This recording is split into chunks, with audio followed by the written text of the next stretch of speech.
அக்னீஸ்வரன், உங்ககிட்ட இருந்தே தொடங்கலாம்னு நினைக்கிறேன். 50 நாட்கள் கடக்கப் போகிறது தாவேக ஆட்சி. இன்னமும் அந்த ஆட்சியை கவிழ்ப்பதற்கு சதி நடக்கிறது. அதிமுகவும் திமுகவும் பெரிய தொழிலதிபர்களோடு சேர்ந்து ஆட்சியை கவிழ்க்க சதி செய்கிறார்கள் அப்படின்ற ஒரு பகிரங்கமான குற்றச்சாட்டு முன்வைக்கப்பட்டிருக்கிறது. அதிமுகவிலிருந்து ஒரு பக்கம் எம்எல்ஏக்கள் பிரிந்து கொண்டே செல்கிறார்கள், மற்றொரு பக்கம் ஆட்சியை கவிழ்க்க திமுகவோடு கூட்டணி அப்படின்ற பேச்சும் வருது. அதிமுக உண்மையிலேயே தன்னை இழந்தாலும் தாவேக ஆட்சியை கவிழ்க்க வேண்டும் அப்படின்ற முனைப்பில் போதோன்ற ஒரு கேள்வி ஆழமாக ஏற்படுதில்ல? இல்லை, நீங்கள் 3 கேள்வியை சொல்கிறீங்க. ஒன்று 50 நாளில் இன்னமும் திமுகவும் அதிமுகவும் சேர்ந்து ஆட்சியை கவிழ்க்க போகிறாங்க. நீங்கள் தான் எல்லா கூட்டணி கட்சியும் கவுத்துட்டு வர்றீங்க. திமுகவுக்காக போட்ட ஓட்டுக்களை எல்லாம் வாங்கி ஆளுங்கட்சி தீய சக்தி என்று சொன்னவங்களெல்லாம் தாம் பக்கம் திருப்பி ஓட்டுக்களை வாங்கி ஒரு ஆளுங்கட்சியை அமைக்கிறதுக்கு என்னெல்லாம் நீங்கள் பாடுபட்டீங்க.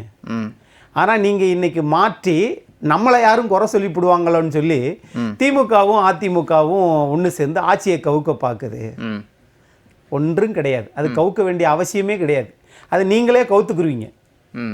வைகோ 2 நாளைக்கு முன்னாடி சொல்கிறார், திரு விஜய் அவர்கள் எங்களை நீங்கள் 2 பேர் ராஜினாமா பண்ணுங்க, அதெல்லாம் நான் பிரச்சாரம் பண்ணுறேன் அப்படின்னு சொன்னார்.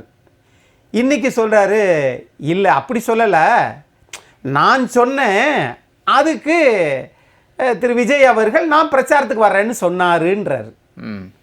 அப்போ வைகோ அவர்கள் எவ்வளவு பாராளுமன்றவாதி, எத்தனை பேர் விபி சிங் காலத்திலிருந்து எவ்வளவு பெரிய தலைவர்களை எல்லாம் பார்த்தவர்.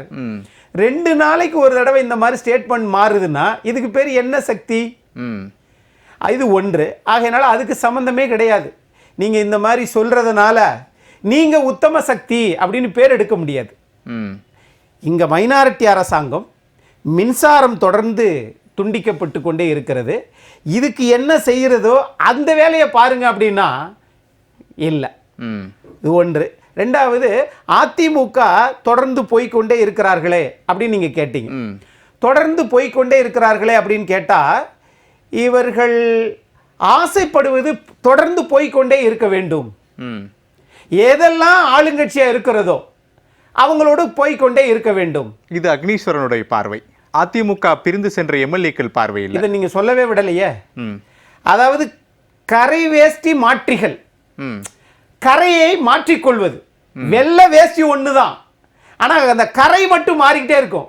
தன் மீது உள்ள கரையை மாத்துறதுக்கா அல்லது வேட்டியின் மேல இருக்கக்கூடிய கரையை மாத்துறதுக்கான்னு எனக்கே தெரியல. இந்த வார்த்தையை இப்பொழுதுதான் நான் அடியேன் பார்த்து விட்டு வந்தேன். கரை மாற்றிகள், கரை வேஷ்டி மாற்றிகள். ஆகையினால நாளைக்கு ஒரு வேளை இந்த 2031 புதுசா யாராவது ஒரு கட்சி ஒரு நடிகரே தமிழ்நாட்டை ஆளட்டும், இனிமேலுக்கு நடிகரே ஆளட்டும், ஒன்றும் தவறு கிடையாது. ஆனால் அப்படி ஆண்ட போது இப்ப ஏற்கனவே அதிமுகவில் நாங்கள் தான் உண்மையான புரட்சி தலைவரின் விசுவாசி என்று சொல்லி ஜெயலலிதா அம்மாட்ட நீங்க அறிமுகப்படுத்தி கொண்டு கட்சியில சேர்ந்தீங்க. சட்டமன்ற உறுப்பினர், மாவட்ட கழக செயலாளர், அமைச்சர், அதுல எல்லாம் நீங்க எதுவுமே பண்ணல. எந்த பிரச்சனையும் இல்லை, எந்த வழக்கும் இல்லை. ஆகவே இன்னைக்கு நாம் வெற்றி மக்களைத்தான் சார் இவர்கள் ஒரு ஒரு ஒரு ரொம்ப சாதாரண ஒரு கிள்ளிக்கீரை போல, ஒரு காற்றில் பறந்து கொண்டு போகும் ஒரு ஒரு பேப்பரை போல, ஒரு காகிதத்தை போல இவங்க நினைச்சா நிற்பாங்க, இவங்க நினைச்சா ராஜினாமா பண்ணுவாங்க. அதையே ஒரு 30 நாளைக்கு முன்னாடி எடுத்திருந்தீங்கன்னா மக்களாவது நல்லா இருந்திருப்பாங்களே. அதுக்கான காரணத்தையும் சொல்றாங்க அக்னீஸ்வரன். இப்ப அக்னீஸ்வரன் சொல்றதுல இருந்து உண்மையான தொண்டர்கள், எம்ஜிஆரின் விசுவாசின்னு சொன்னவங்க எல்லாம் இன்னைக்கு கட்சியில இருந்து போறாங்களே. அதே எம்ஜிஆர் தான் தீய சக்தி திமுகன்னு சொன்னாரு, அதே அம்மா அவர்கள் தான் தீய சக்தி திமுகன்னு சொன்னாங்க. அந்த தீய சக்தி திமுகவோடு இன்று அதிமுக கூட்டணிக்கு பேச்சுவார்த்தை நடத்தும் போது எங்களால் பொறுத்து கொள்ள முடியவில்லை, எங்களுடைய வெளியேற்றத்திற்கு காரணம்னு வெளிப்படையா சொல்றாங்க. இதை விட வேற என்ன தேவைப்படும்? அப்போ நீங்க சொல்லக்கூடியதும் அவர்கள் சொல்லக்கூடியதும் வேறு வேறு பார்வையா இருக்குல்ல? ரெண்டும் ஒரே பார்வை தான். எந்த அடிப்படையில்? அதிமுக ஊழல் சக்தி, திமுக தீய சக்தி. அப்ப தாவேகா என்ன பரிசுத்த சக்தியா? எல்லா கட்சியிலிருந்து ஆளை பிடிக்கிறீங்களே, நீங்க என்ன சக்தி? என்ன சக்தினே தெரியல. இல்ல அக்னீஸ்வரன், ஆள் எந்த இடத்துல பிடிக்கப்பட்டாங்க? இப்போ கேள்வியே அதிமுக இன்று நிர்மல்குமாரிடம் பத்திரிக்கை அங்கே கேள்வி எழுப்புறாங்க. நீங்கள் இப்படி ஒவ்வொரு எம்எல்ஏக்களாக எடுக்கிறீங்களே அப்படின்னு கேட்கப்பட்ட போது எந்த எம்எல்ஏக்களும் எடுக்க வேண்டிய அவசியம் எங்களுக்கு இல்லை, கூட்டணி பலமாக இருக்கு. அதிமுக தலைமையின் மீதான அதிருப்தி வெளிப்பாடு தான் 6 எம்எல்ஏக்கள் ராஜினாமான்னு விளக்கம் கொடுக்குறாங்க. அது ஏற்கக்கூடியதானே? ஏன்னா ஏற்கனவே மரகதம் குமரவேலும் வெளிப்படையாக சொன்னாங்க தலைமையின் மீதான அதிருப்தியை. அப்படின்ற போது அதெல்லாம் கேள்வி எழுப்ப வேண்டிய ஒரு நிலையிலும் இருக்குல்ல. யாராவது நாங்க பலவீனமா இருக்கணும் ஒரு ஆளுங்கட்சி சொல்லுமா? சொல்லுங்க. நீங்க இந்த 4 பேர் ராஜினாமா பண்ணாங்களே, கீழே ராஜினாமா கடிதம் கொடுத்துட்டு மேலே போய் கட்சியில் சேர்றேன்னு சொன்னாங்களே, செயின்ட் கோட்டை வந்து தாவேக அலுவலகமா என்ன? என்னங்க அரசியல் பண்றீங்க? உங்களுக்கு பசிக்கிறது என்பதற்காக பாம்பு தன் குட்டிகளையே உண்டு பசியாரும். அதுபோல தான் இன்னைக்கு அரசியல் பசிக்காக தாவேகா கிடைத்தவர்களையெல்லாம் விழுங்குகிறது. இந்த ஜனநாயக விழுங்கல் தமிழ்நாட்டுக்கு நல்லதல்ல அப்படின்னு நான் பார்க்குறேன். சரி, ஓகே. திரு அக்னீஸ்வரன், இன்றைய அரசியல் சூழலில் ஒவ்வொரு எம்எல்ஏவுமே விலை மதிப்பற்றவர்கள் தான். ஆனால் 6 எம்எல்ஏக்கள் போயிட்டாங்க, மற்றொரு எம்எல்ஏ தயாராகிறாரு, எண்ணிக்கை 12 வரைக்கும் நீடிக்கலாம் அப்படின்ற பேச்சுக்கள் பொது அரசியல் வெளியில் இருக்குது. தடுக்க வேண்டிய இடத்துல இருக்கக்கூடிய எடப்பாடி கே பழனிசாமி மௌனத்தை மட்டுமே தன் பதிலாக சொல்கிறாரு. அதிமுகவினுடைய நிலைப்பாடு தான் என்ன? தாவேக்காவை வளர்க்க அதிமுக நினைக்கிறதா அப்படின்ற ஒரு கேள்வியும் பொதுவாக எழுப்புறாங்க. அதற்கெல்லாம் ஏன் எடப்பாடி பழனிசாமி வழி கொடுக்கிறார்? அவர் வழி கொடுக்கிறாரா இல்லை விஜயை வந்து எல்லாரும் வாங்க நம்ம என்ன புது கட்சி தானே, திரு செங்கோட்டையன் வரலாம், ஆனால் நான் தான் கட்சிக்கு தலைவர், ஆனால் அவர் படத்தில் அம்மா படத்தை வச்சுக்கலாம். அப்போ இந்த சமரசம் இருக்குல்ல, இது வந்து என்னன்னு கேட்டீங்கன்னா, உங்களை பெரிய பிரம்மாண்ட வெற்றி பெற்றதை போல சொல்லுகிறார்கள். 108 சட்டமன்ற உறுப்பினர்கள் தான். அதுவும் கிடைக்காததுனால தான் இப்ப இந்த வேலை நடக்குது. 2 பெரிய கட்சிகளை விட புதிய கட்சி அதிக வாக்கு சதவீதம், அதுவே ஒரு பிரம்மாண்ட வெற்றி தானே. அப்படிதான் அவங்க கிளைம் பண்றாங்க. மக்களுடைய எதிர்பார்ப்பு, ஆகா திரு விஜய் வந்த உடனே தமிழ்நாட்டின் கடனை பூரா அடைச்சிருவாரு, கரண்ட் எல்லாம் 24 மணி நேரமும் வரும், அப்படித்தானே நினைச்சாங்க. ஆனா இப்ப அது நடக்குதா? இல்லையே. ஒண்ணு.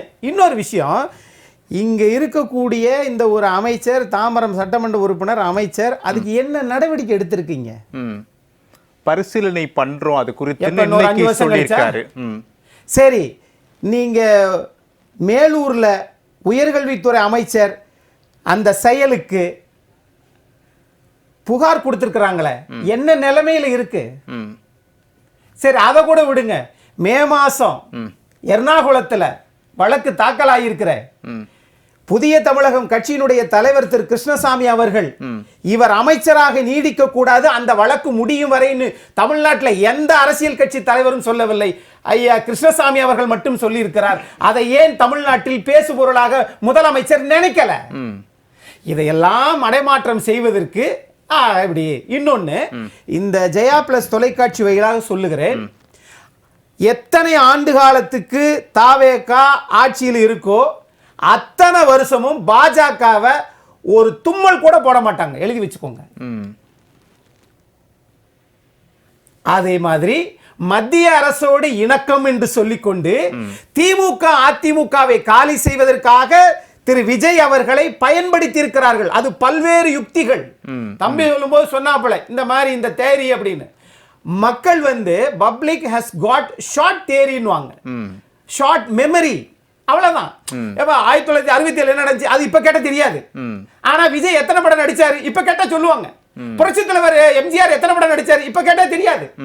ஆகவே அன்னன்னைக்கு இருக்கக்கூடிய விஷயங்களை பார்ப்பதுதான். இந்த ஜூலை மாசம் வருது, இந்த படத்துல கரண்ட் இல்ல, இன்னொரு வரத்துல 200 யூனிட் மின்சாரம் இலவசம்ன்றீங்க. இன்னொன்னு சொல்றாங்க, இந்த அரசே என்ன மாடல்னா வெள்ளை அறிக்கை மாடல். ஏப்பா இது தேர்தலுக்கு முன்னாடி தெரியாத 10,65,000 கோடி கடன் இருக்குன்னு சொல்லி ஒரு அரசு வந்ததற்கு அப்புறம் வெளிப்படையா சொல்லக்கூடிய வெள்ளை அறிக்கை வெளியிடுவதில் என்ன அப்படி ஒரு கேள்வி உங்களுக்கு? அதுதான், அது ஒரு அரசு செய்யக்கூடிய நியாயமான வேலை தானே, அது தவறும் இல்லையே. அதேதான் இந்த அமைச்சர் 3 பேர் மேல நடவடிக்கை வெள்ளை அறிக்கை தேவைன்னு மக்கள் எதிர்பார்க்கிறாங்க. அங்க மட்டும் மௌனம் சாதிக்கிறீங்களே, நடவடிக்கை எடுக்கப்படும். இல்லை இல்லை, இன்னும் சொல்ல போனா மத்திய குற்றப்பிரிவு வந்து புலனாய்வுத்துறை வந்து இந்த வழக்கை நடத்தணும். 2 மாசத்துக்கு முன்னாடி 2 வருஷத்துக்கு முன்னாடி அதெல்லாம் கிடையாது. இதுக்கு போராட்டம் நடத்திருக்கிறாங்கல்ல, இது வரைக்கும் ஆளும் கட்சி என்ன நடவடிக்கை எடுத்துச்சு? சரி. கிடையாது. சரி. அப்ப ஒன்றை மறைப்பதற்கு இன்னொரு பொய்யை தூக்கி போட்டால் அந்த பொய் சுத்தி வருவதற்குள்ளாம் இப்படி எத்தனை பொய்யை சொல்ல போகிறார்கள் என்று தெரியவில்லை. சரி, ஜூலை மாசம் மின்சார கட்டணத்தை உயர்த்துறது மட்டும் இல்லாம 2,45,000 கோடி கடன் இருக்குன்றத இத சொல்றதுக்காப்பா நீங்க வந்திருக்கீங்க? எதுக்குப்பா 200 யூனிட் அப்புறம் இலவசமா கொடுத்தீங்க? ஆக மக்களை எந்த அளவுக்கு இந்த மக்கள் கவர்ச்சிக்காகத்தான் வாக்களிக்கிறார்கள் என்பதை மக்கள் புரிந்து கொள்வார்கள். நிறைவா எடுத்துக்கிறேன்.